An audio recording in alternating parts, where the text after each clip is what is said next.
일제강점기 한국문학 뭐였나? 라는 질문을 던지면서 백낙청 선생님과 신영철 교수님께 이상 오감도 15편 해석에 대해 저와 공개 토론을 해주실 것을 요청드립니다. 문학은 무엇인가? 그리고 문학은 무엇을 해야 하는가? 문학의 시작점이라고 할 수 있는 이 두 가지 질문에 대해 많은 작가와 독자들의 생각이 저마다 다를 것입니다. 유행하는 문예사전화, 미학에 매몰되어 있는 부류는 문예사전화, 미학의 망상을 내세울 것입니다. 그러나 저는 이 두 가지 질문에 대해 일제강점기 한국문학 뭐했나? 라는 질문에 답하는 것으로 제 생각을 밝히려고 합니다. 너무나도 늦었지만 일제강점기 문학에 대한 진정한 성찰이 필요하다고 생각하기 때문입니다. 냄비 속 개구리라는 비유적인 말이 있습니다. 실제와는 조금 다르다고 하지만 아무튼 서서히 가열되는 냄비 안에서 개구리가 뜨거워지는 것을 못 느끼고 결국 죽는다는 이야기입니다. 일제강점기 조선민족은 식민지 노예였습니다. 제국주의 일본이 자행하는 극악의 수탈과 간악한 민족 말살 정책, 폭압의 식민지배는 식민지 노예인 조선민족을 냄비 속의 개구리로 만든 처참한 비극이었습니다.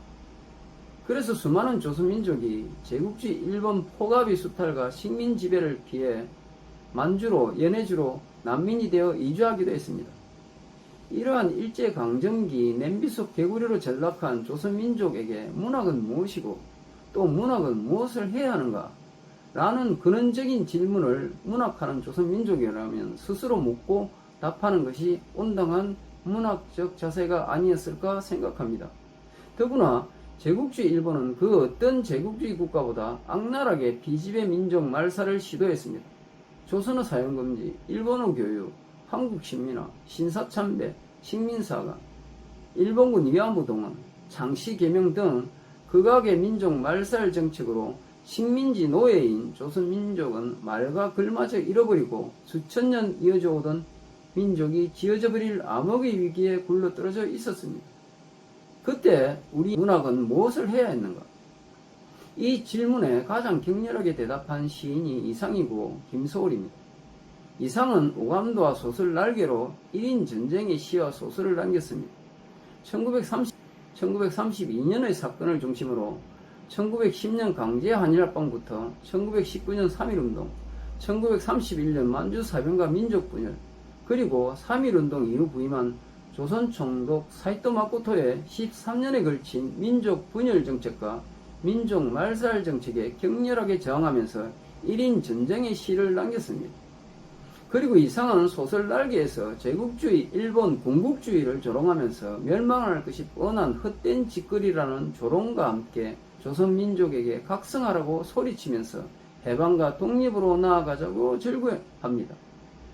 김소월 역시 진달래꽃에서 조선민족을 버리고 친일파가 되려는 자들을 조롱하면서 죽음의 결별을 선언합니다.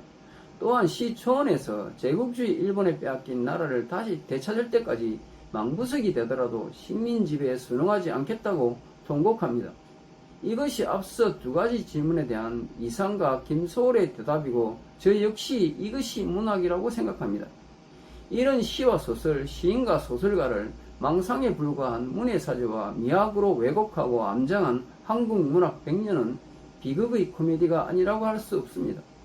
더구나 문학은 시는 이렇게도 저렇게도 읽을 수 있는 것이라는 망상의 논리를 펴는 자들이 있습니다. 금인지 은인지 구별부터 하고 금에 대해 은에 대해 다양한 자신의 생각을 펼칠 수는 있을 것입니다. 그러나 금인지 은인지 구별도 못하면서 저 물체에 대해 나는 이렇게 생각해 저렇게 생각해 라고 주장하는 것은 망상의 왜곡이고 암장일 뿐입니다. 너무나도 늦은 지금이 가장 빠른 때입니다.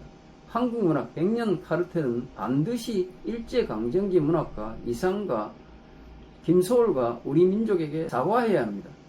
그리고 스스로 문을 닫고 21세기 AI 시대 새로운 문을 열어야 합니다. 다시 한번 촉구합니다.